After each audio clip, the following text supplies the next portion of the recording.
I think we will make a start. So good evening, members, officers, ladies and gentlemen. Thank you for coming to this budget overview and scrutiny meeting. Just a little thing to read out before the meeting starts. This meeting is being live streamed on the Council's YouTube channel. The recording of the meeting will remain online for 4 years, and if you are present in the chamber, you are consenting to appearing in the recording and broadcast, which may also be used for training purposes. I hope that's okay with everybody. So without further ado, we shall move on to the agenda. First item is apologies. Now I have apologies from Councillor Zaman and Councillor Kubaschik, but they both have substitutes, I believe. So thank you very much for coming in their place. Much appreciated. And have we any other apologies? No. That's fine. Thank you very much. We'll move on to item number 2, declarations of interest. Don't believe we have any of those, but now is the time to raise them if we do. Item number 3, declaration of party whipping. I don't believe that will be the case this evening, but stand ready to be corrected on that. Item number 4, public question time. We have no members of the public present. And similarly for item number 5, petitions and deputations. So I believe we can get straight on to the substantive item for the agenda, which is the money plan 2024 to 29 and the budget proposals for the financial year 2024 to 25. So I believe it will be Councillor Cook to start us off, the leader. Thank you very much. Thank you very much, Chair. This report reviews the Council's money plan and budget proposals for recommendation to Council. Overview and scrutiny is asked to consider the contents and make recommendations to Cabinet. Cabinet will be asked to resolve to recommend to Council that the proposals included in the report be approved, noting that consultation has been undertaken on the proposals. Council will be asked to approve those proposals. The Chief Finance Officer and Section 151 Officer must report on the following matters. Firstly, the robustness of the estimates made for the purposes of the calculations. And secondly, the adequacy of the proposed financial reserves. He has confirmed these. The money plan sets out the Council's strategic approach to the management of its finances and presents indicative budgets and council tax levels for the medium term. It covers the general fund revenue budget, the capital programme and earmarked reserves. It also comments on the significant financial risks facing the Council in the forthcoming years and explains what the Council is doing to reduce those risks. The main objectives of the money plan are to, firstly, explain the financial context within which the Council is set to work over the medium term. Secondly, to provide a medium-term forecast of resources and expenditure. Thirdly, to identify the financial resources needed to deliver the Council's priority outcomes in line with the Council's plan. Fourthly, to achieve a stable and sustainable budget capable of withstanding financial pressures.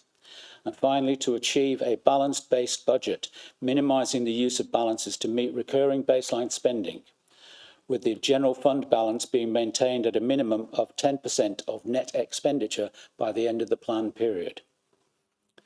Where possible, additional investment and spending decisions will be made to reflect Council priorities and strategic commitments, with disinvestment and budget savings being made in non-priority areas, and to ensure capital financing is established at a level that maintains ongoing robustness in the capital programme. I would now like to invite Councillor Norman to go into greater detail. Thank you, Leader, and thank you, Chair. So local government continues to face a tough financial outlook, with funding pressures set to continue. Alongside current high inflation and the implications of the cost of living crisis, the Council continues to see significant pressure on our revenue budgets. The plan in front of members has been made as the best estimate on the ongoing implications for the Council during these challenging times. As per 5.6 of the report, the local government finance settlement for 24-25 provided Gloucester with an increase in revenue support grant of 17,000, a reduction in the services grant of 125,000, and an additional year of new homes bonus allocation, which equates to 811,000 versus the 217,000 that we received in the current year. The opening position of year 24-25 shows a general fund balance of 500,000, with the general fund returning to 10% of the revenue budget by year 28-29. Year 26-27 also sees a drawdown from the business rates reserve due to the expected business rate reset, hence the importance of protecting this reserve to limit the impact of this authority. Appendix 2 highlights the key baseline budget pressures and efficiencies and income generation for the council over the time of this money plan. The cost of homelessness prevention is a key pressure, along with interest rate costs. In relation to income generation, the provision of direct cremations and increased return from the property investment strategy for food dock commence in 24-25. Appendix 3 highlights budget savings for the upcoming year. Within my own portfolio, we will deliver 85,000 saving from the relocation of customer service in housing services to Eastgate for face-to-face appointments. The insourcing of car parking enforcement is aimed to deliver 25,000 in savings. Into future years, the council are then targeting additional savings and/or income generation from the work of the newly appointed Head of Transformation and Commissioning. Finally, before opening up to the questions of this evening, I'd very much like to place on record the thanks of all of the Cabinet to all of the staff within the Council that have assisted in the creation of this budget and money plan. Also like to specifically highlight the work of our Section 151 officer, Greg Moore, who is fundamental to many of the projects within this Council and who provides excellent support to not only myself and the broader Cabinet, but I know he'll be doing so for the opposition groups as you look at your budget amendments for Council in February. Thank you. Thank you very much. And before I open it up to questions, I'd like to add my thanks and the thanks to this committee for what is a very clear and readable report, very accessible, very helpful to have it all laid out so well. So thank you for that and for all the work you've done on the budget. I guess my first question would be probably one that many members would share. It's a concern about the cost of borrowing going forward because of the forum development in particular and the rising costs of borrowing, and how confident are you that we are going to be okay in this regard? Thank you, Chair. We always knew when we did the forum development that there was going to be a gap in the first couple of years while the development was being finalised. Until it's finalised, it doesn't bring any income. So there was always going to be that 2-year gap between bringing in income where we needed to manage that interest rate risk. As time has gone on, the interest rates have unfortunately increased slightly even more. However, our advice from our Treasury advisors continues to confirm that we're expecting those rates to come down in the next couple of years. And as we've said previously, the intention was to utilise the VAT shelter reserve in order to mitigate those increases in interest rates costs until we're able to bring the forum fully online, and that remains the case. Thank you very much. And so we've got on page 17 the appendix 2 that Councillor Norman mentioned, the base budget increases. The interest costs are going up for 2024-25 to 555k. You haven't got a figure for 2025-26. That's just because we don't know what the interest rates are likely to be at that point, or is it that we're not borrowing so much by that point, we've paid some off? No, these are ongoing pressures, so increases. So unless we're expecting interest rates to start coming down by 25, 26 and 26, 27. So we haven't put anything in for that year, but you can see in the following year column, we're actually expecting to see those rates reduce so that we've actually taken 250 back off the base budget. Thank you very much. I've just got one more brief point, if that's okay. Page 8, there's a couple of references to the new homes bonus that we've got 0.811 million this year, but that it's expected to go to zero in 2025-26. And I wonder what the reason was for that.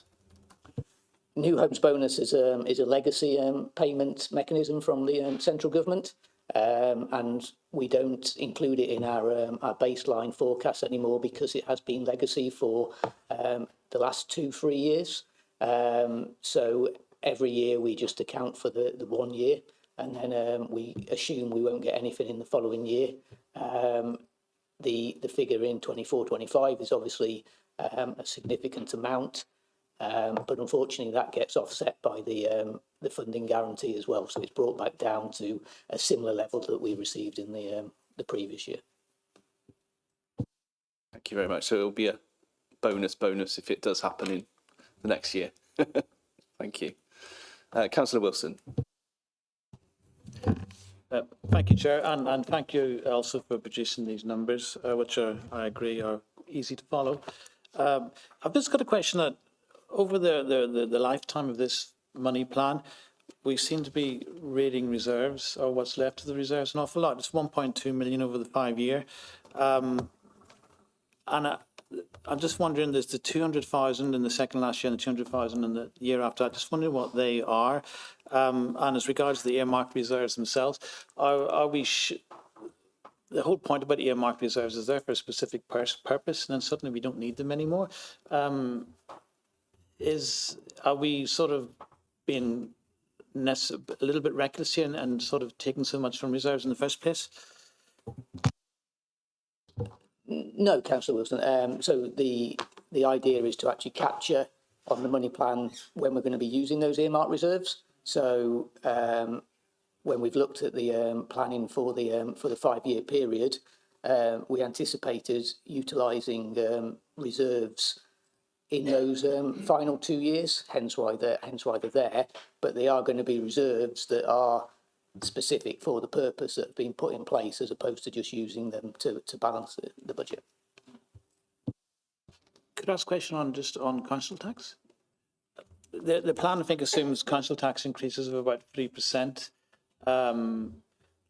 Is that the maximum we are permitted?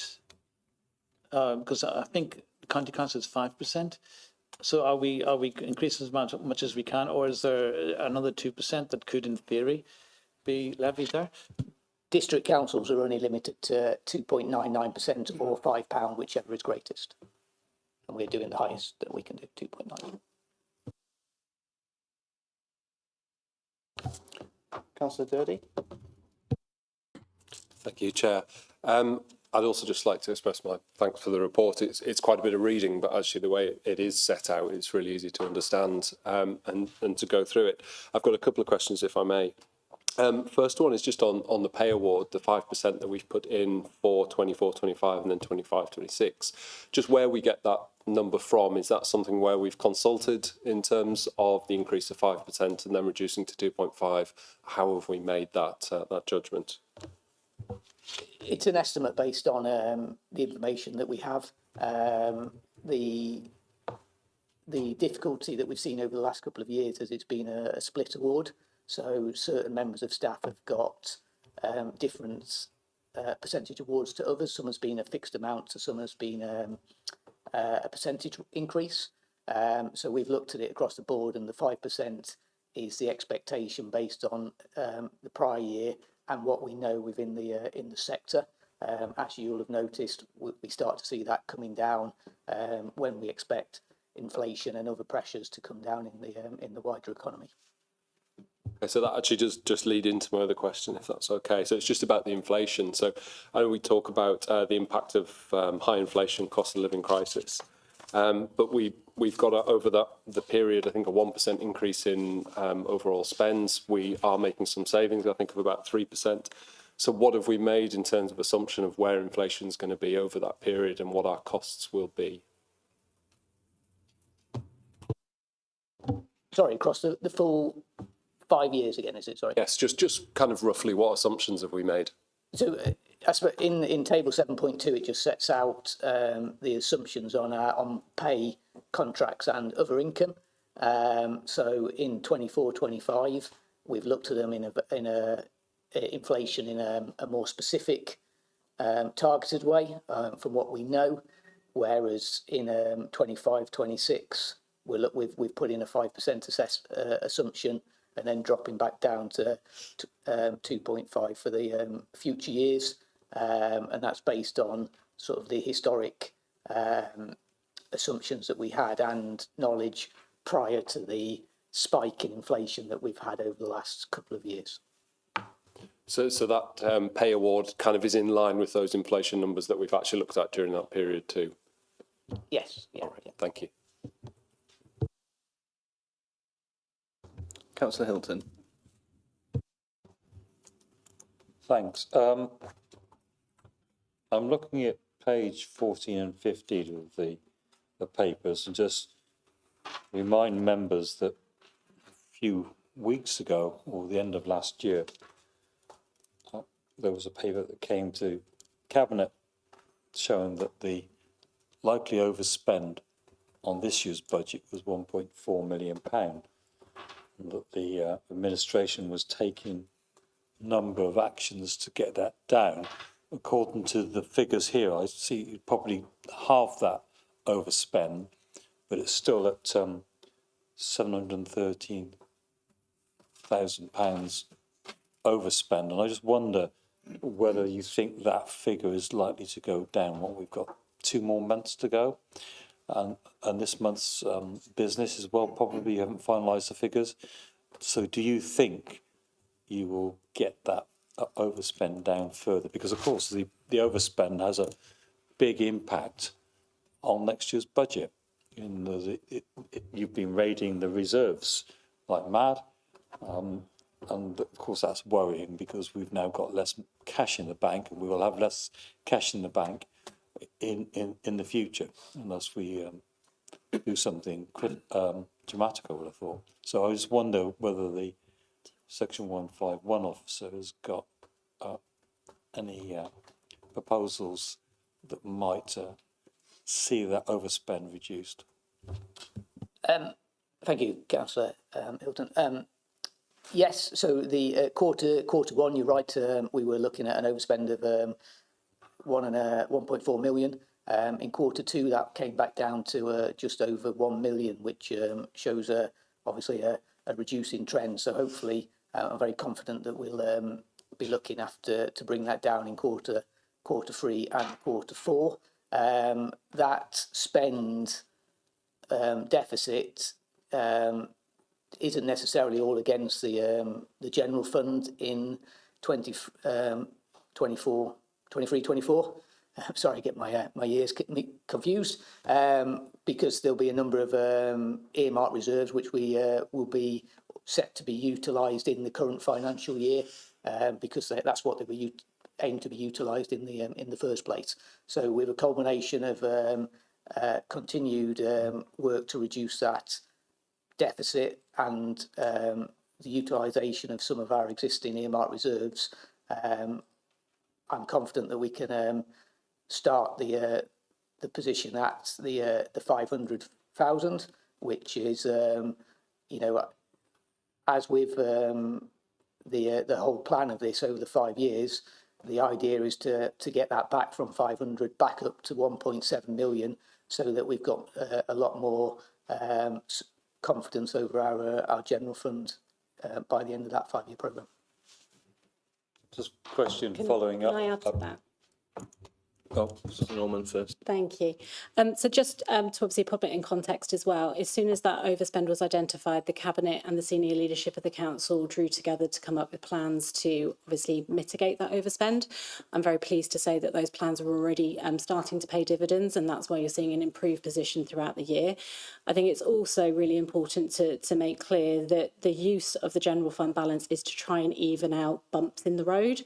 That's why a council has that, as well as earmarked reserves, because no matter how good we are at predicting the future, there is quite often things that can come along and surprise us. So X number of years ago, did any of us think we'd be sitting at home in something called lockdown due to a global pandemic? I don't think many of us would have had that on our bingo cards. So it's similar with the council, that the increase in temporary accommodation for homeless provision, incredibly key, but due to inflationary pressures and demand, has increased those costs. But what we've done is taken decisive even action to try to mitigate that cost, bringing forward the temporary accommodation acquisition programme. And I think that was the right thing for this council to do to help control costs. So just wanted to add those 2 points before Councillor Hilton asks his next question. Thank you. Councillor Hilton. Thank you. Chair, I was looking at page 12, which is the earmark reserves. First of all, I know, unlike the county council, there's no narrative of what each earmark reserves for and what it's designed to deliver when the money is drawn from it. I also note that you plan to take £364,000 out of this year's budget, out of the reserves to support the budget, and next year it's another £400,000. So you're going to raid the reserves by £764,000 fundamentally to cover the overspend that your administration's incurred in this financial year. So that's worrying, but also I know a number of reserves are at zero. Property sinking fund, the collection fund timing, monuments reserve, health inequalities, the cyber recovery. I'd assume that we've recovered from the cyber recovery and that we don't need it any longer. So it would be useful, Chair, one of the actions is that we actually have a narrative from the officers exactly which reserves are there. And frankly, if the reserves are now at zero, do they need to be kept in abeyance at all? Should we just abandon the reserves altogether, as there's no money in them anyway?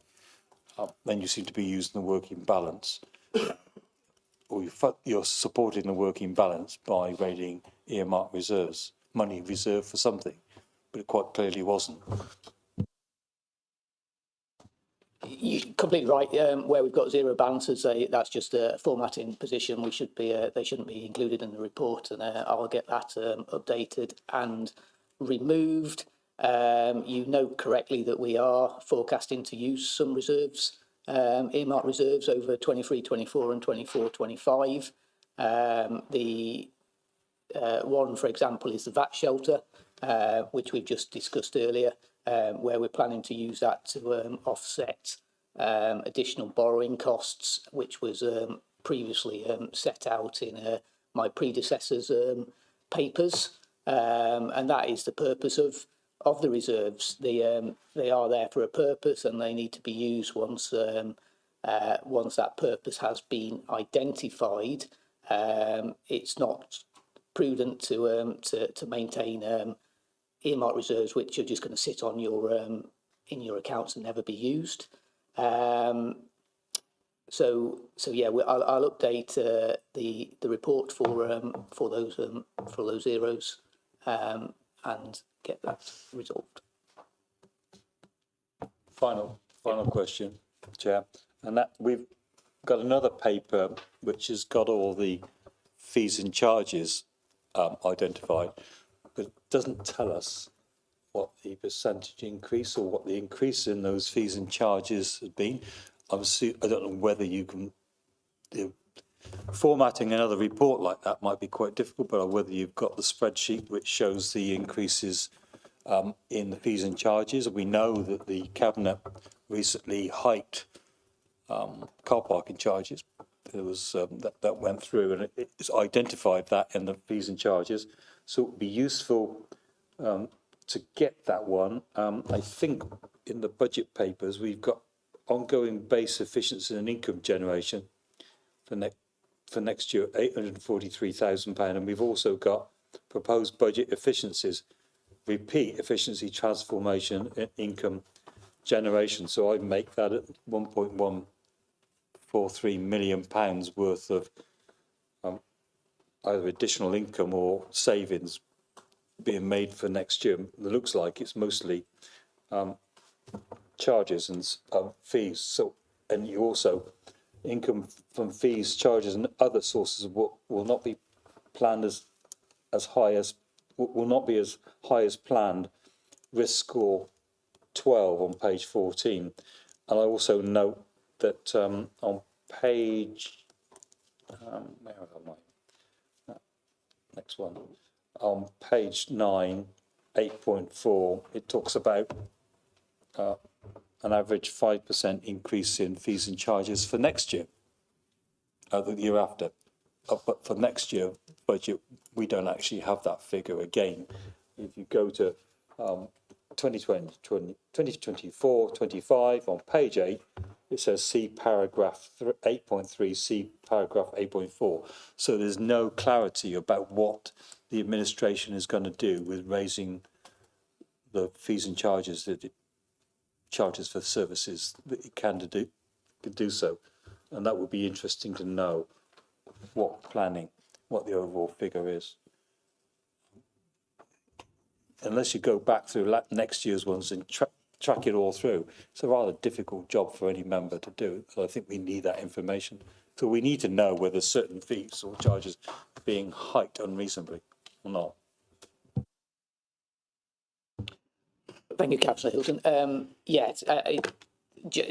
needs to go on the front page with regards to the percentage increase for the 24-25 fees and charges.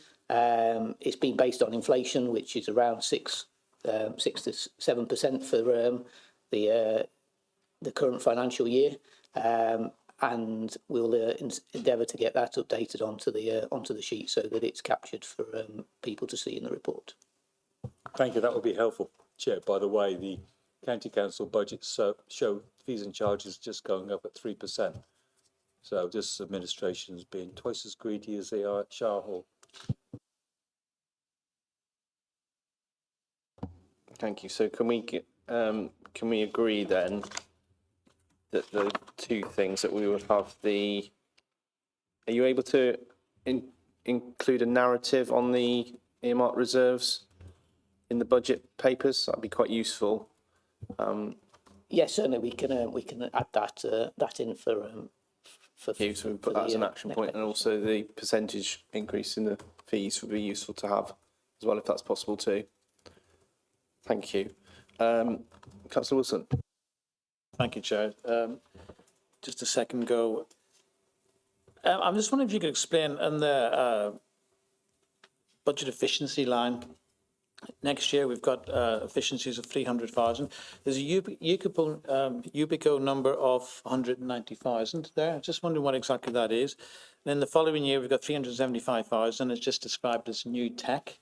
What exactly is that? Is it a specific project? Or is it just more being a bit optimistic and hoping to find something?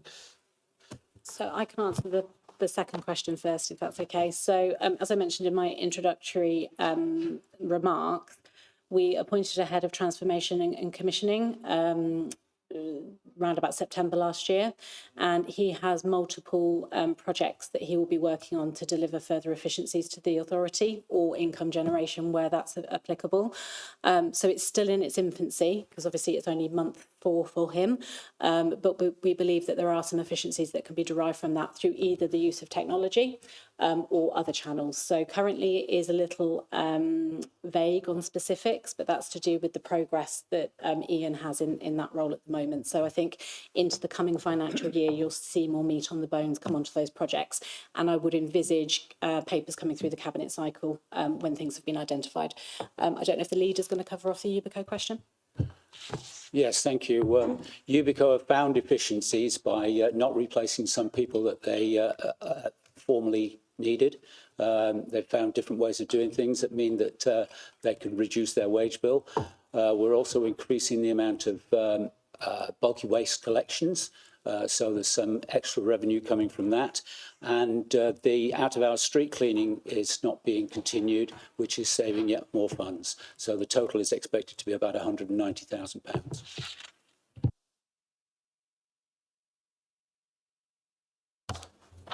Thank you. Councillor Durdy, we've got another one. Just a quick one on the parking budget for 24-25. Just noticed that in the grand scheme of things, it's not a huge amount of money, but this increase of around 10% overall in the money that we're going to receive from that comes from two areas. One, obviously, that increase in income, which is good to see. One that what we expected when we did put prices up a bit, that actually people will continue to come to Gloucester and will spend more time in Gloucester, which is what we really want. Then also we're making some savings there on premises, I think it's 68,950, and then on supplies and services. I just wondered if there was a quick word on what those savings were. Sorry, Councillor Jeddy, are you in the detailed budget book? I am, yes, sorry, page 52. Perfect. Bear with us 1 second. Thank you. It's page 74, actually, sorry, page 74 of 90.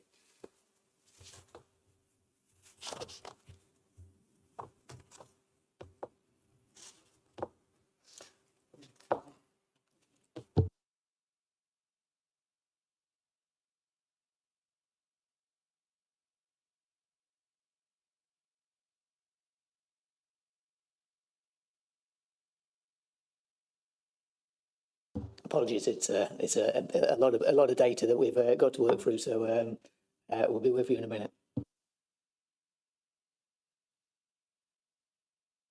The premises bit is the reduction in business rates that we've seen following the 2023 final reset.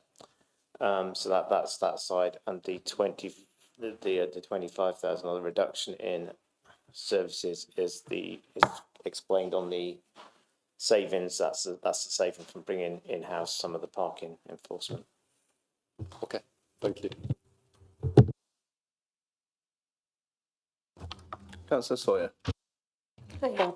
On page 21 on the capital programme forecast, the line that says GL1 Oxdale's leisure facilities, there's a planned 8 million investment over 4 years. I just wondered what that 8 million was planned to be spent on. The head of service for culture instructed a review of the GL1 and Oxdale buildings and got a detailed assessment of the what needs to be done on those assets over the next number of years. I haven't got the full detail as to what level, what the actual work is and when it's going to be detailed in, but that's the basis for the figures that we've got in at 8.5 million.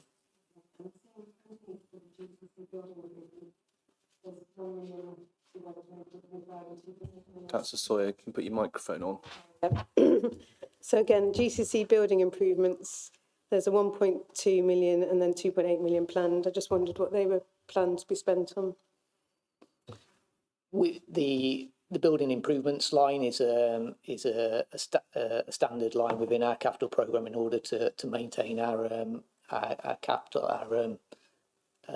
operational assets. The increase in the 2.8 million relates to the brownfield land remediation works, which is if I remember rightly, is the work at St Oswald's in order to get that land right in order to build property for the with rooftop.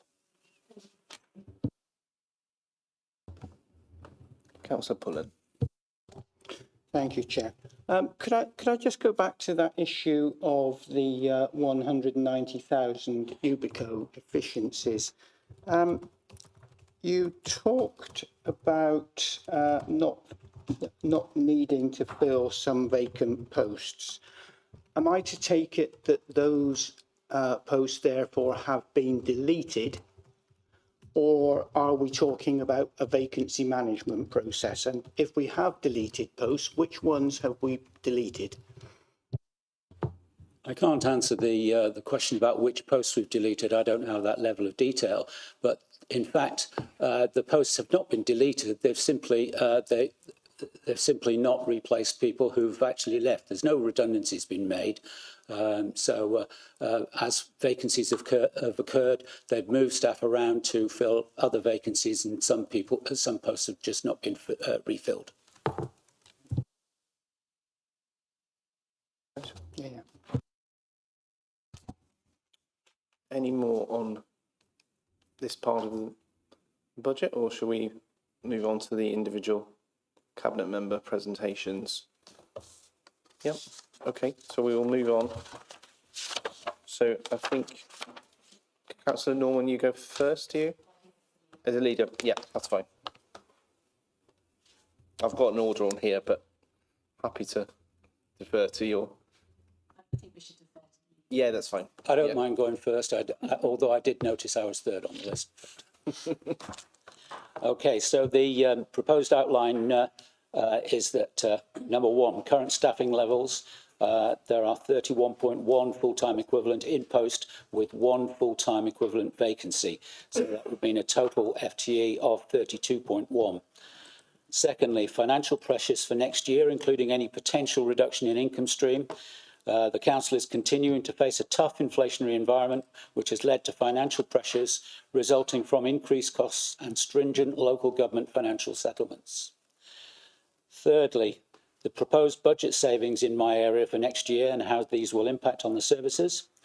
Ubico have found efficiency in service delivery, which means they haven't needed to fill some vacant posts. Removal of additional out-of-hours street cleaning and increase in bulky waste service. The council is committed to tackling the climate crisis and achieving its net zero carbon targets.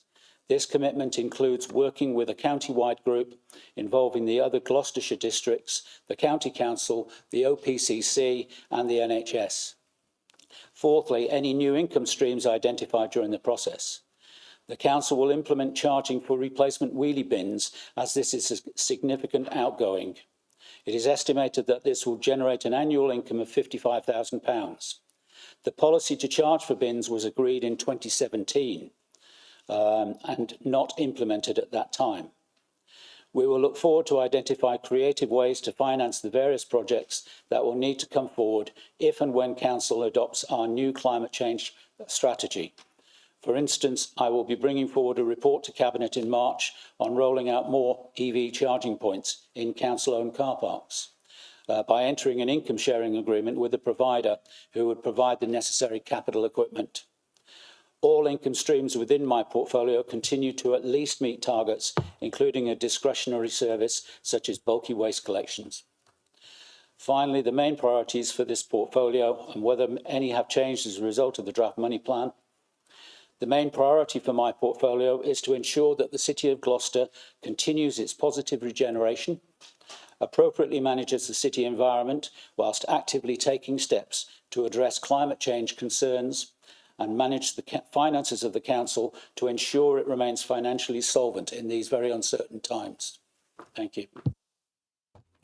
Thank you very much, Councillor Cook. I'd like to just ask where we are with recycling. Does the recycling income remain robust? Because it has fluctuated in recent years, but I believe in the most recent time, it's actually increased the amount we were getting for the recycler. So I just wondered if that continues to be the case.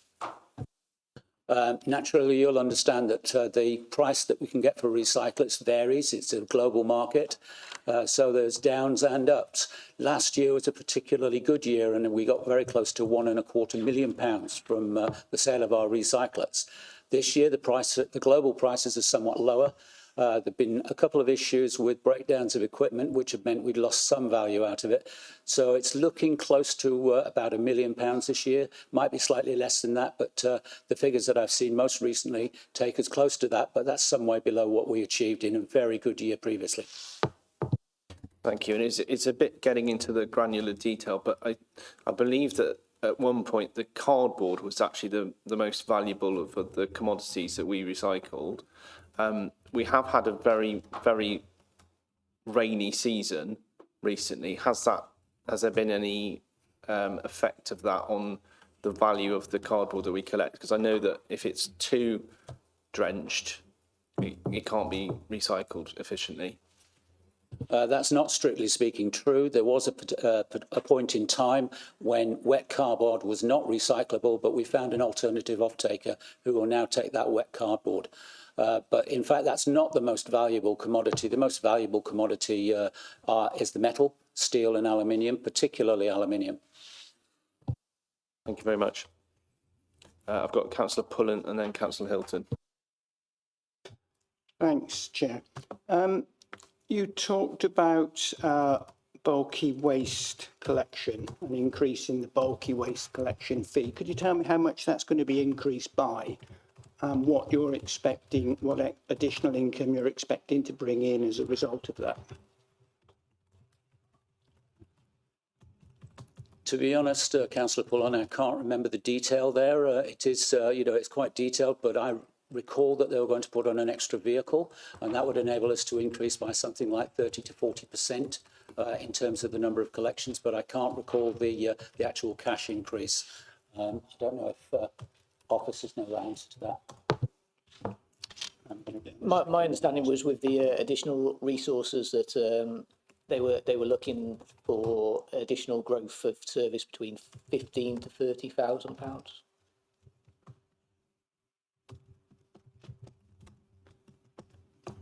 Okay, thank you.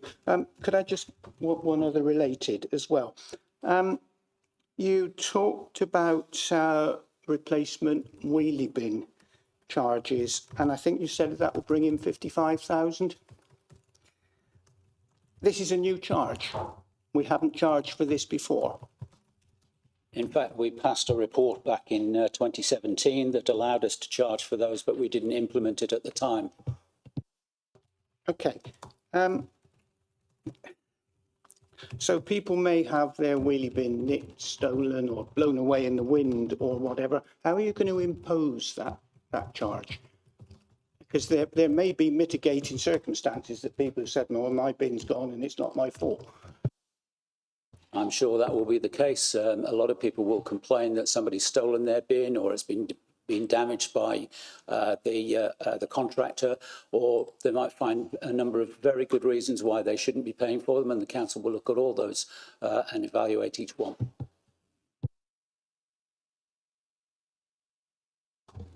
Councillor Hilton. Yeah, I wanted to follow up on these charges. I think I'm using my memory from reading the fees and charges. I think the bulky waste charge is going to be £25. I think it might be 24. So it's not above inflation cost wise. I note that you say you're going to remove the additional out of hours street cleaning. I don't know when out of hours street cleaning is. I mean, is that in the evening or early in the morning when there might be a bit of a mess, or is that clearing the streets bank holidays? It's noticeable that some of the worst times for litter in Gloucester is the out of hours time, when you don't get the regular cleaning because there's a bank holiday in the way, or there's been a big event in Gloucester that weekend, and until you get to Monday morning when they get it back out, the streets can be quite untidy. So I just wonder exactly what you mean by out of hours street cleaning. The other one is the charges for the wheelie bins. Now, first of all, if somebody's lost their wheelie bin, or if it's got broken and they don't last forever, it really is unfair for them to be charged for a new wheelie bin. I can see if there's somebody that keeps requesting them, then that might be a reason for it. But the other one is a charge. I don't know how much it cost us to buy a wheelie bin, but are we going to be selling them at the cost of purchase, or are we going to be selling them at double the cost like a retailer would to make a profit on them? So I just wonder how we're going to operate that, or how your administration is going to operate that thing. And the other one, can you give us an assurance that you've got no plans to charge for replacement food caddy, that you've got no plans for charging for replacement recycling boxes, you've got no plans for cardboard bags, and you've got no plans for those nets, hoods that sit on the recycling boxes, because they don't last forever. I've had to order them and they sort of fall apart after about 18 months, and it's unfair if you're going to start charging people for that. So can you tell me do you have any plans to introduce those charges, or are those replacements still going to be free? And also the issue about whether you plan to make a profit on your black wheelie bin and your green wheelie bin fees. I mean, what about the green wheelie bins? Well, I assume if somebody's paying for a service, you wouldn't be charging them for that bin. There you are. Right, well, we'll start at the end. I don't believe there's any plans to charge for any of the ancillary things like recycling boxes or recycling box lids or brown recycling, food recycling bins at all. As far as the black bin replacements, I can tell you that the charges are an admin and delivery charge to deliver a new one to those to people who need them, and that fee is considerably lower than the cost of replacement. But I'd also point out that if people elect to go for a 140-litre bin instead of the current 240-litre bin, and those 140-litre bins are present in many places. I know that they have them in Stroud, I know that they have them in Bath. They are much smaller, but those will be delivered free of charge. So people can elect to go for those smaller bins and pay nothing to have those replace the ones that they used to have in previously. And the point about that means that they'll be producing less waste, which we have to dispose of. Well, that's good in terms of our climate change commitments.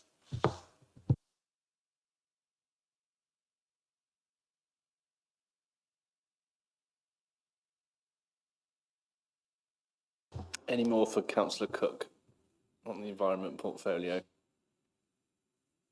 No, I think we'll move on then. Thank you very much, Councillor Cook. Councillor Norman. Thank you very much, Chair. So in answer to question 1, which is current staffing levels, we have 120.6 FTE in post with 12 FTE vacancies at present, taking us to a total FTE of 132.6. It should be noted, however, that that figure does include 8 apprentices, which are recorded under the HR cost code, but they do actually provide services across all portfolios within the council.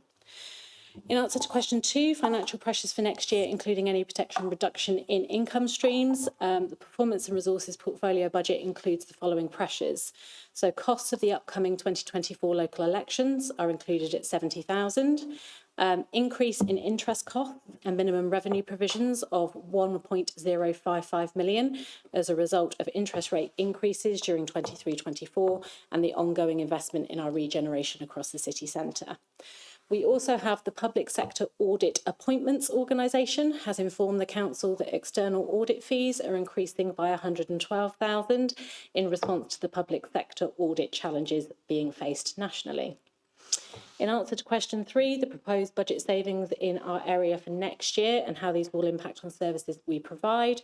The relocation of the customer services space to our own owned location in Eastgate from its current location in the Gateway in Westgate is expected to deliver a saving to the council of 85,000.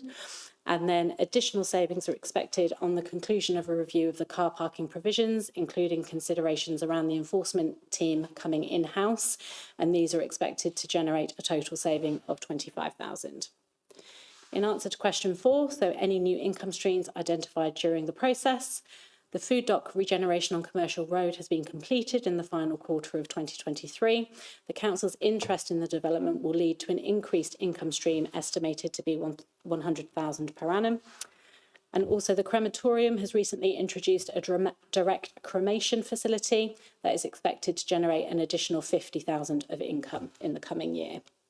The council has also been informed that current funding position of the local government pension scheme will lead to an expected future saving of 482,000. In answer to question 5, the main priorities of my portfolio and any that have changed as a result of the draft money plan. Don't anticipate any major changes within this portfolio for the 24-25 budget proposals. Very much this portfolio is an enabling portfolio, so it's very much to ensure that the services within the council can deliver what it needs to deliver. But the core principle within performance and resources will always support those broader policies, making sure that we derive value for money and making sure that we don't spend what we cannot afford. Thank you. Thank you very much, Councillor Norman. Can I just check that with reference to the elections, is it just the local elections, or is there a cost to us, any cost to us for the general election as well? That figure is just the local election. What you'll normally see on the money plan is the figure coming in as a pressure and then releasing in the following year. It happens every budget cycle. Thank you. Councillor Pullen, and then Councillor Hilton. Thanks.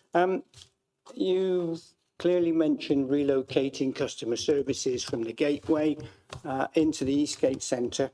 I thought we already own that building at 92-96, and we own Eastgate. So how's that going to make a saving of 85,000 if you're moving somewhere that we already own to somewhere that we already own as well? So the savings will be derived from operating costs. So the idea will be that the Gateway will not be an operational building any longer. There will be proposals that come forward from the Cabinet to dispose of that building to a different use. And obviously, in regards of utilisation within the Eastgate, it will mean service charges being generated. So overall, the balance position is an 85,000 saving. And just on the back of that, so yeah, we own 92-96. We're going to dispose of it. We're going to sell it. So there was a Cabinet paper that came through in December, I believe, which had all the recommendations for the building and outlined what had been considered. No current confirmed usage of that building has been confirmed, but by the looks of the recommendations, selling the building is what the recommendation from officers is at the moment. The relocation into Eastgate is going to take a number of months because currently we have a supplier that's in the offices that we will utilise for the appointment system. So you're probably not going to see us moving until latter part of the summer. So that will give time for any administration post the elections to determine the future for the Gateway. And what if we don't sell it? You know, because it may well take quite a long time to sell. There will be costs involved in keeping that building empty then, won't there? There will be, but on reflection, we believe it's the right thing for not only the residents of Gloucester to have more easily accessible appointments in Eastgate. It also has improved provision for our staff. So rather than our staff being in and out station, so to speak, they will be just across the corridor from the main City Council offices. It's improved security provision with the security officers that were also available in Eastgate as well. So in a whole, we felt for the council, for our identity, for the staff and for residents, it was right to make that move. The motivation of officers to obviously sell the Gateway will be high, and from the current market intelligence that we've been given, there would be demand for it. So we believe that it will receive an offer in quick succession once it is popped on the market. Councillor Hilton. Terry's asked my questions. Got him before me.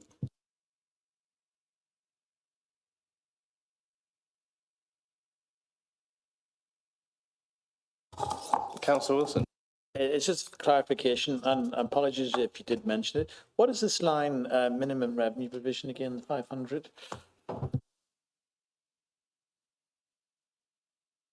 So I'm on the budget pressures and efficiencies page. There's a line at the very bottom of the ongoing cost pressures called minimum revenue provision, and it's 500. So that's to do with the government settlement of the minimum revenue provision. I think Greg mentioned in his earlier part of his answers that our balance position has meant that some of that's been removed. So this year we got more new homes bonus. No. Sorry, no, different point, that one.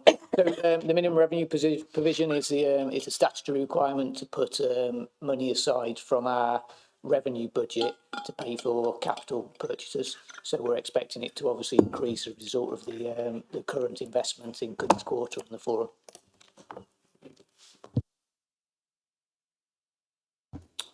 Any more for this portfolio? No?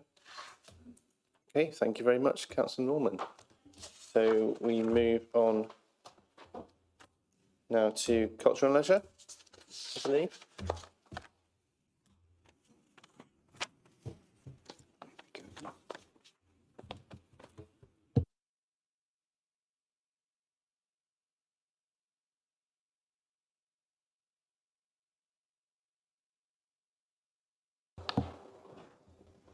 Thank you, Councillor Lewis. Thank you very much. Good evening all. I'll go through the script as normal. Current staffing levels, 43.3 FTEs in post with 3.3 FTEs vacancies, total of 46.6, but obviously we do use 0-hour contracts as and when needed. Financial pressures for the next year, including any potential reduction in income streams. During 2023-24, the Culture and Leisure team have continued to be successful in their grant applications. The works at the museum to utilise the Museum Estate and Development Fund funding that has been confirmed towards the end of 2022-23 are in actual progress now. The Culture team have continued to monitor and apply for the various art sector funding sources that are available and have submitted funding bids to help fund the undertaking of activities and improvements. This has led to further successful Heritage Lottery and Arts Council England grant applications to assist with the funding of various archaeological and archiving work respectively. The Guildhall team have continued to develop and expand the programme following the successful application for Arts Council England MPO organisation funding for 3 years from 2023 to 26. This along with a grant funded venue development in 22-23 has seen positive trends in the income generation from the programmed activities.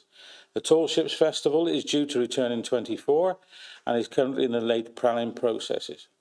This festival sees a contribution from the council of 50,000 towards the costs in 24-25, half of which will be accrued for in the 23-24 budget. In terms of leisure provision, the 23-24 financial year has been dominated by the cost of living pressures arising from the high cost of energy, causing Aspire Sports, Cultural and Leisure Trust to enter administration. The council has rapidly engaged an interim contract with Freedom Leisure to operate the various leisure facilities with a capped budget of 30,000 per month. Consultants have been engaged to continue the longer-term contract procurement as a budgeted cost of 50,000. Right, 3, the proposed budget savings. There isn't any in my portfolio.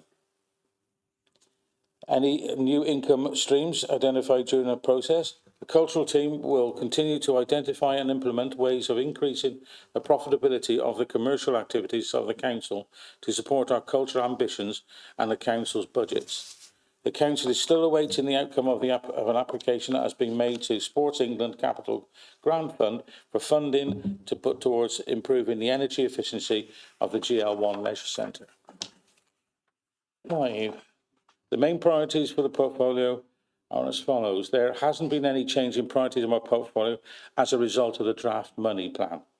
Our vision, agreed at the time we adopted the cultural strategy, remains to put culture at the heart of Gloucester for the good of all, to make Gloucester a better place to live, work and play by engaging and empowering local communities and leaders to transform the city. Gloucester will be known for its distinctive culture, which will be innovative and excellent, quirky and edgy, diverse and community-based, and with a strong focus on young people.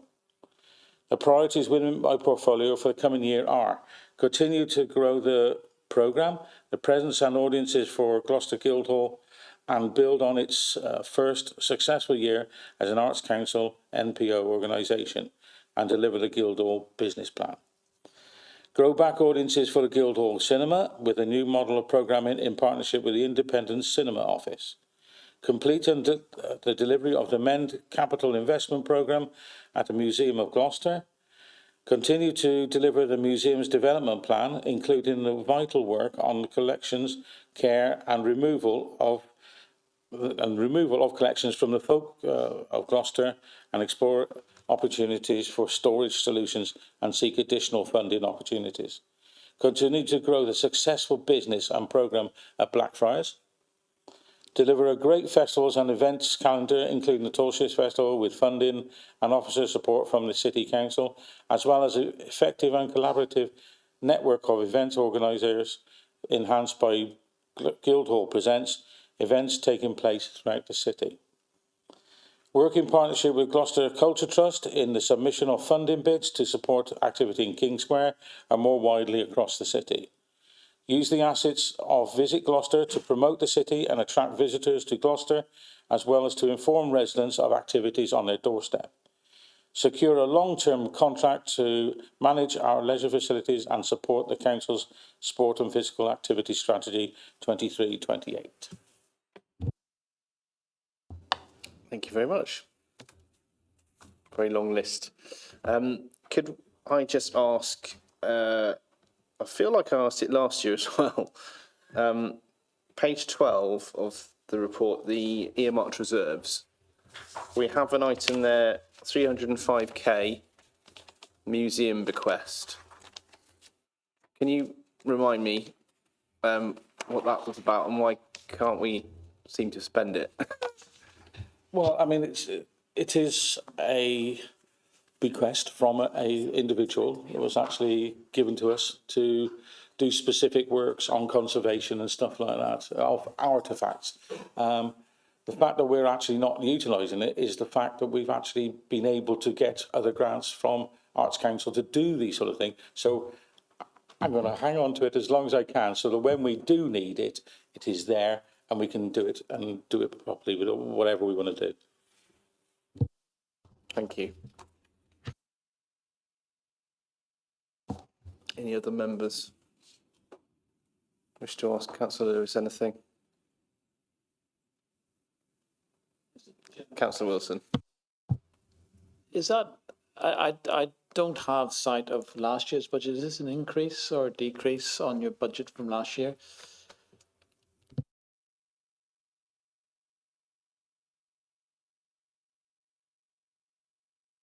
I think from memory, Councillor Wilson, it's actually around about the same. No increase, no decrease. Like I said in the report, we're hoping to utilise money generating things like Blackfriars and possibly the tall ships and whatever to, we're commercialising Gloucester a little bit to actually keep the budget within specs. Yeah, sorry, is that the same after adjusting for inflation or the same in money terms? Apparently after for adjusting with inflation.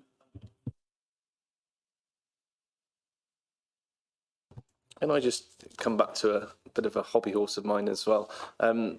You talked about the Guildhall over the last few years, and you had some quite ambitious plans for the Guildhall and the Museum of Gloucester, I think, at one point. There was talk about buying the building next door to the Guildhall. That's not the case anymore, is it? No. What was the reason for that?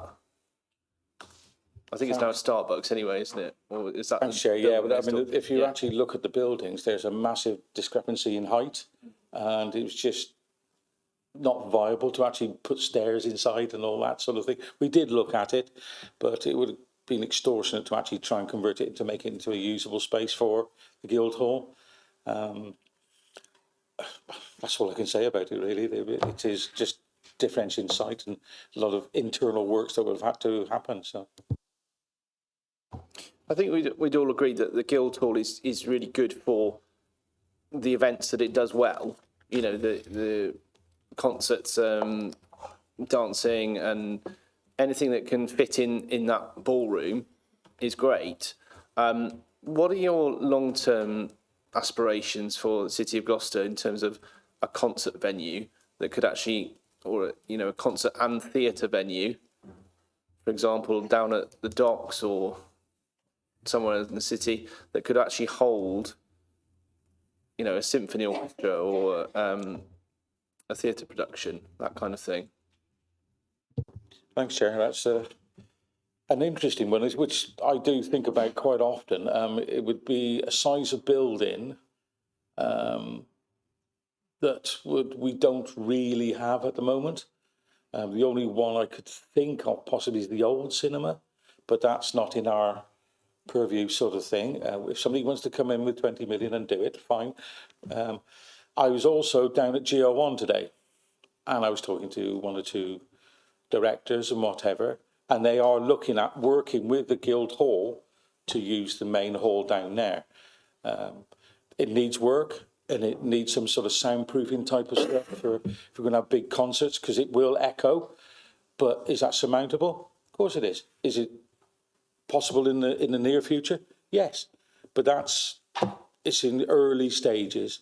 You know, but I can remember doing concerts in there, and they were okay, but the sound was not great. It would vibrate a bit.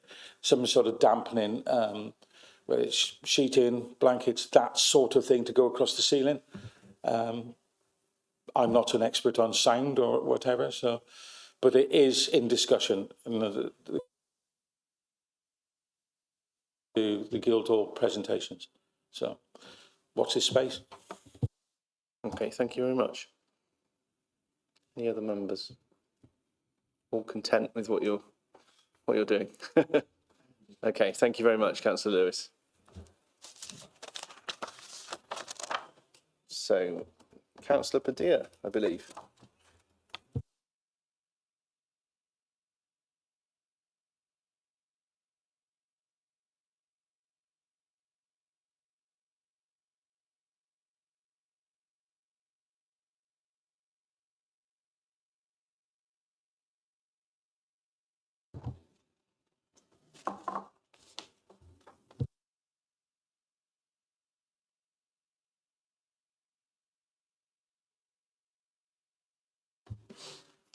Good evening, Chair, members of this committee. Current staffing levels within my communities and neighborhood portfolio, I've got 21.6 full-time equivalent in posts with 1.3 full-time equivalent vacancies. Total would be a full-time equivalent 22.9. Financial pressures for next year, including any potential reduction in income streams. During 2023 and 24, the Community Wellbeing Team has continued to manage numerous grants received from the government directly or via the County Council and other partners. The Council received several grant income streams through the County Council, the Integrated Locality Partnership, and the Office of the Police and Crime Commissioner to deliver specific community support projects over the 2 years from 2023 to 2025. These grants have enabled partnership working with local charitable agencies and support additional staff to be employed to support projects covering food equality, youth engagement, and serious youth violence prevention. Of the full-time equivalent, 9 roles are currently funded from these grants, providing the Council with the ability to ensure the continuation of the positive aspects of these services, which is achievable within the Council's finances. The officers will continue to monitor requirements and explore affordable responses as we move into 2024-25, alongside developing plans for the delivery of current council and grant priorities such as providing warm spaces and addressing knife crime concerns within the constraints of the staff and financial resources available to do so. The proposed budget savings in their area for next year and how this will impact on the services they provide. We don't have any specific savings targets within the portfolio for 2024-25. On the question as to whether there's any new income streams identified during the process, the Council will continue to work with the County Council, the Integrated Locality Partnership, and the Office of the Police and Crime Commissioner to deliver specific community support projects based on grants received from these bodies. And finally, the main priorities for this portfolio and whether they have changed as a result of the draft money plan are as follows. We continue to support asset-based approaches and community building, develop further the work of Night Safe and Day Safe, continue to support Solace, our anti-social behavior partnership, charitable partners, agencies such as Citizens Advice Bureau, deliver on council motions such as knife crime, warm spaces, and City of Sanctuary, and finally, last but not the least, continue the food equality work through the Nourishing Gloucester Partnership. This is a good and responsive community's budget that prioritizes the needs of the community, allocates funds efficiently, and adapts to changing circumstances. Thank you very much. Thank you very much. Can I just ask if defibrillators are in your portfolio? Yes. Yeah. On the earmarked reserves on page 12, we have a reserve of 6K. Yes. For defibrillators. Is that? I think that was there from last year, wasn't it? Yes. So we act on requests as soon as they're made. But there were some sources of defibrillator which eventually, were put in place and which didn't need any intervention from the council. I think there is even a national program where communities can avail of defibrillator support without cost. It's just the maintenance, I think. Thank you. And do you know how many we've got now? I can come back to you with the figures, but I think it's in the region. It's more or less. I don't have the figures in mind, but I can always ask. Yeah. Well, thank you. Brilliant. Councillor Pullen? Yep. Thanks.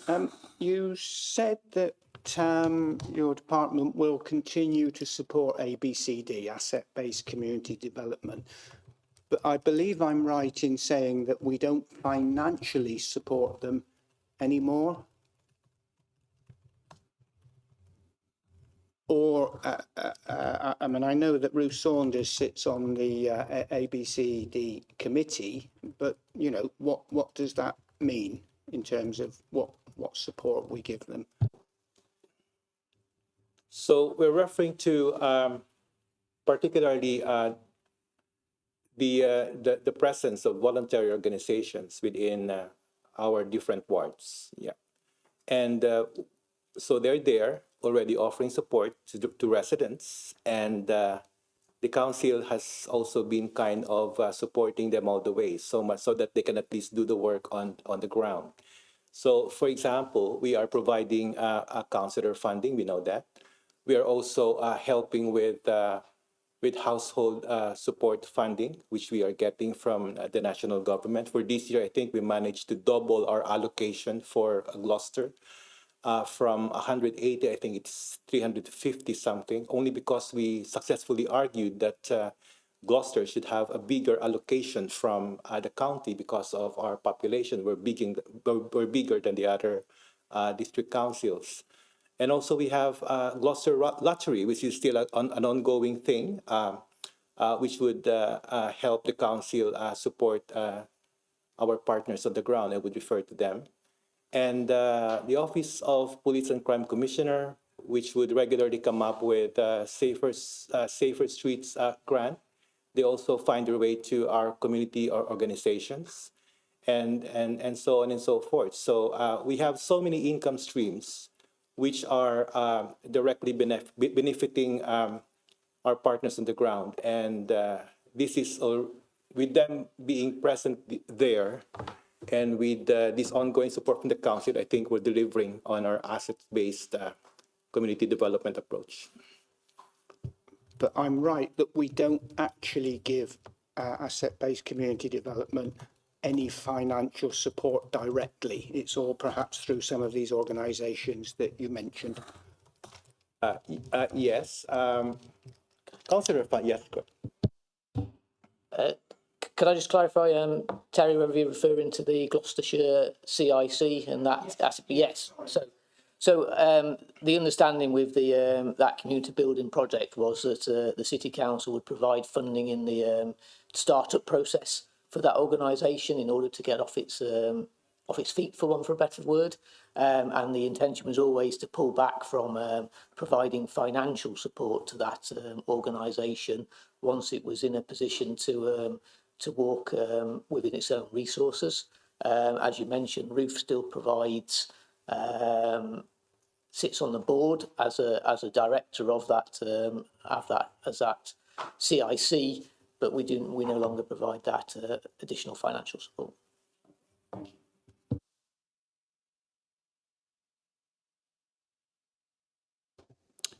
Any more questions for Councillor Padilla? No, I think that's all. Thank you very much.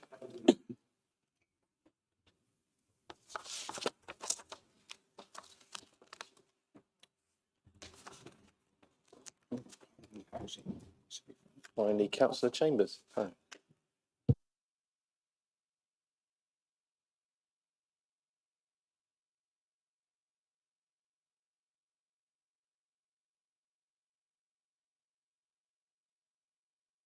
Thank you. Thank you, Chair. For my portfolio of planning and housing strategy, the current staffing levels are 49 full-time equivalents in post with 7.6 full-time vacancies, which is a total of 56.6. For question 2, the financial pressures for the next year, including any potential reduction in income streams. As identified in the quarterly financial monitoring report, the impact of the cost of living crisis and the high inflation rates over the past year has led to a significant increase in the demand for temporary accommodation. This increased demand has significantly exceeded the accommodation that the council has available to it, and the overall annual budget for 23-24 has been exceeded. This is more than just a statutory service that the council must provide, and actions are being taken by council officers to alleviate the financial burden on the council, but in a way which still supports the needs of our residents. These include the purchase of several properties to use for temporary accommodation purposes. Inevitably, this process does not generate instant results, and an additional £650,000 has been allocated to the temporary accommodation budget for 24-25. with an estimated saving from the new properties of £150,000 arising once they are owned and operational.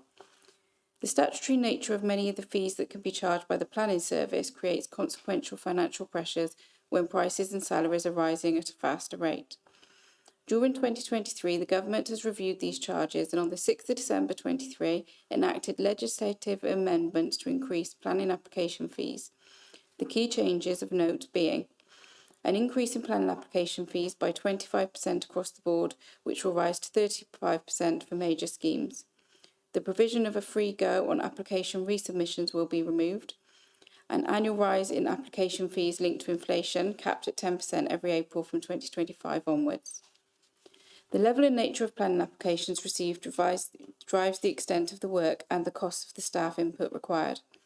A forecast for planning income, applications, PPAs and pre-apps is currently being finalised. However, we need to be mindful that we are not in control of the timing of planning submissions, and therefore this figure will be kept under continual review. We will be increasing our pre-application and other discretionary planning related fees in line with the increases introduced by the government to ensure the cost of providing these services is covered by the fees paid by the beneficiary of the service. An additional pressure of £30,000 has arisen within the building controlled shared service.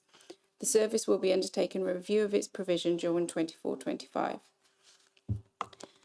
The proposed budget savings in the area for next year and how these will impact on the services they provide.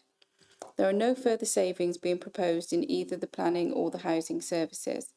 As noted above, the council is in the process of purchasing properties to address the temporary accommodation pressures and continues to work with its city partners to identify opportunities to explore improving access to temporary and permanent accommodation through the repurposing of existing properties and land in the city. The council continues to bid for various government funding that is available and during the year has received various grants which will deliver additional housing services for those in need. In addition, we are forecast to spend our entire THB budget this year, which has assisted more people to remain in their home or find a new home and reduce the costs which would incur should we have to process them as a homelessness case. I am pleased to say we've secured £100,000 of grant funding from government to enhance skills and knowledge across the police service, and we will start to spend this grant in 24-25. Any new income streams identified during the process. There are no new income streams identified for my portfolio for the coming year. However, as noted previously, the ability to annually increase statutory planning fees in line with inflation has now been granted by the government. The main priorities for my portfolio and whether they have changed as a result of the draft money plan. The main priorities of my portfolio for 24-25 will be pursuing our homes acquisition strategy to provide homes for those in need and reducing the financial cost of providing this vital service to the council. Progressing the Cheltenham, Gloucester and Tewkesbury Strategic Local Plan. Assessment of major planning applications including Costco, Posmead regeneration sites and St Oswald's housing development. Responding to international resettlement and addressing the local impacts through partnership working. Facilitating the delivery of MOD homes for Afghan resettlement and supporting the integration of families. Working in partnership with county colleagues to support the delivery of integration support for new refugees as they leave Home Office accommodation in Gloucester. The supported housing improvement programme, project, improving housing standards and auditing rent costs associated with supported housing schemes. Accommodation for ex-offenders project, securing affordable private rented accommodation for ex-offenders who are at risk of sleeping rough on leaving prison. Trajectories project, identifying and promoting future housing development opportunities.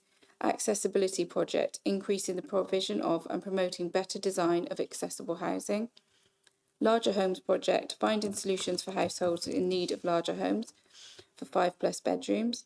Pathways project, engaging with new housing providers to increase capacity of move-on accommodation within the homelessness pathway. Private sector engagement project, securing private sector accommodation, rented accommodation options for vulnerable residents. Thank you very much. You mentioned the Podsmead regeneration scheme. Obviously, I've got a particular interest in that.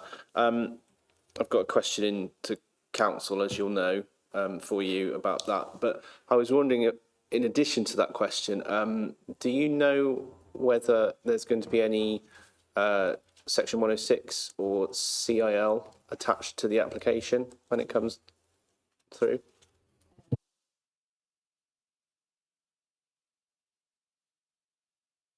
That even with GCH planning applications in the past, the chief exec, former chief exec, is now the chair of Podsmead Big Local, and he said to me that even with GCH applications, they would always put in an allocation for Section 106.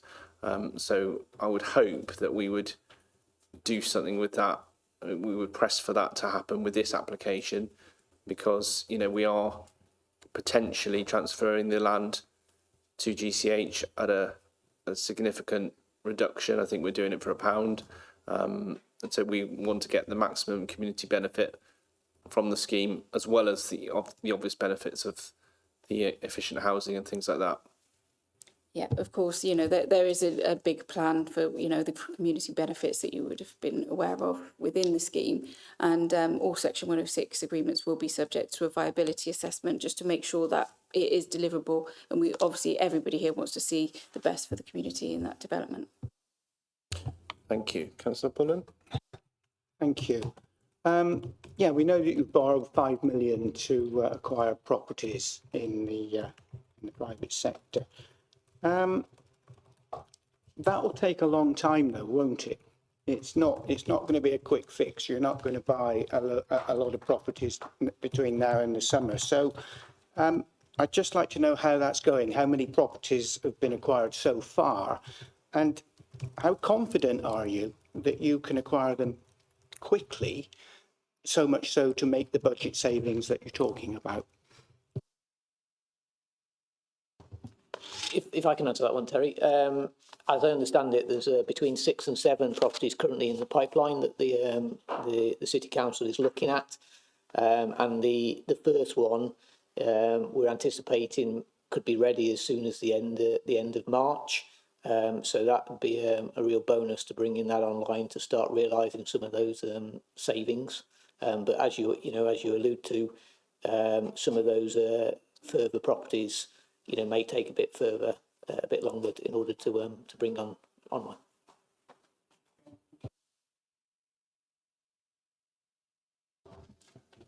Councillor Hilton.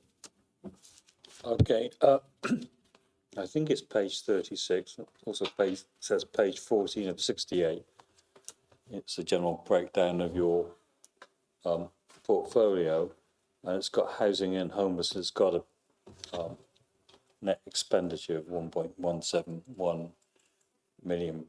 And we know that you've had problems this year with overspending, and as Terry pointed out, you're trying to address that, and we support you in the technique of buying properties and taking people out of hotel accommodation and putting them into more appropriate accommodation, but also accommodation which is cheaper for this local authority.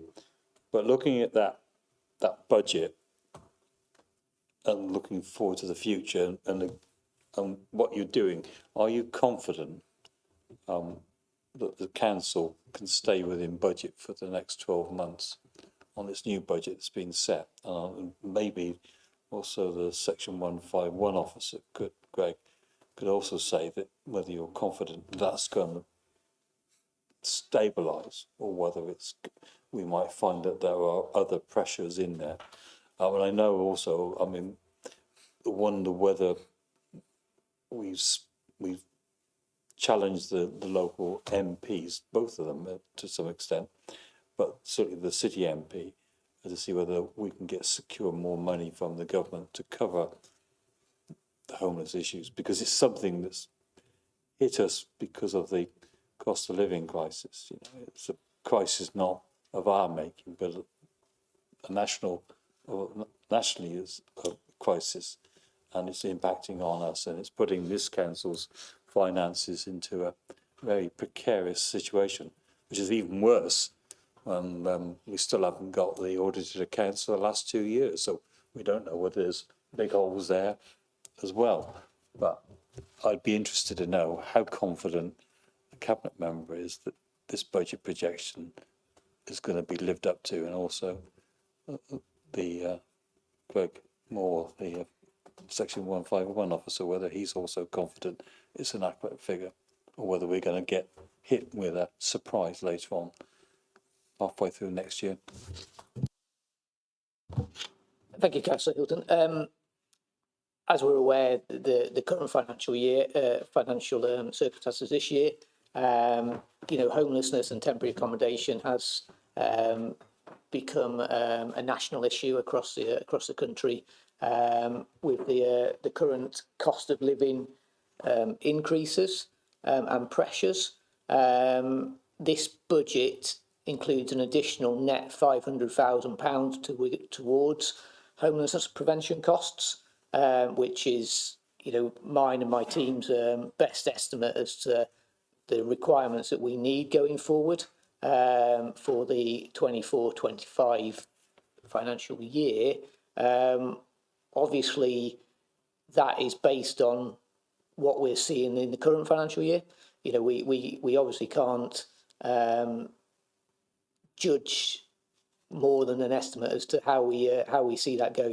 We don't know what could happen in the world economy. That's my caveat, Jeremy, if you like. I don't know if there could be another Ukraine, etc., which we can't forecast for at this moment. But we have done everything we can in order to bring that additional money into the budget in order to hopefully address the costs of temporary accommodation, which are currently impacting on the City Council. And if I just add my point there, in relation to the MP, yes, we're talking all the time with the MP. I'm meeting in London tomorrow with 50 other local authorities, some that are struggling significantly more than we are. We've all shared some figures at the moment. So yes, it is a national crisis. We are working with the MP. On top of the measures we're making, the LHA rates have been increased, which will obviously help with the situation. And, it's not just a situation of dealing with the temporary accommodation. Every section of the pathway needs to be looked at. And, we need to deliver more affordable homes, which we have been last year. And, we've delivered more homes. And that needs to keep happening so we don't have the blockage in temporary accommodation. These need to be temporary accommodation solutions, and we need more move-on accommodation, which we're working on with the MP and with the team all the time of officers.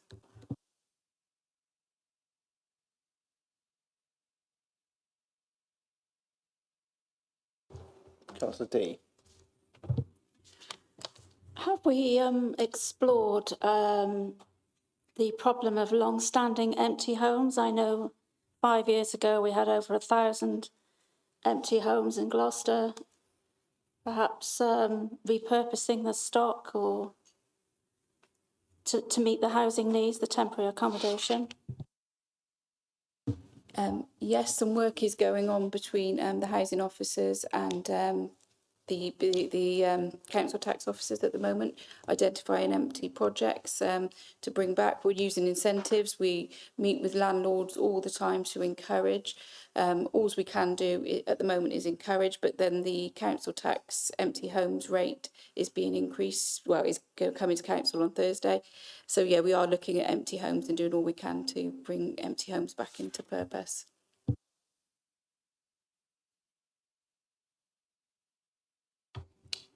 Thank you very much. I think that's everyone for this portfolio. So I believe that brings us to a close, unless anyone has anything to add. Well, thank you very much for your attendance, and thank you to the officers for the preparation of this report, and we look forward to the budget meeting in February. Date of the next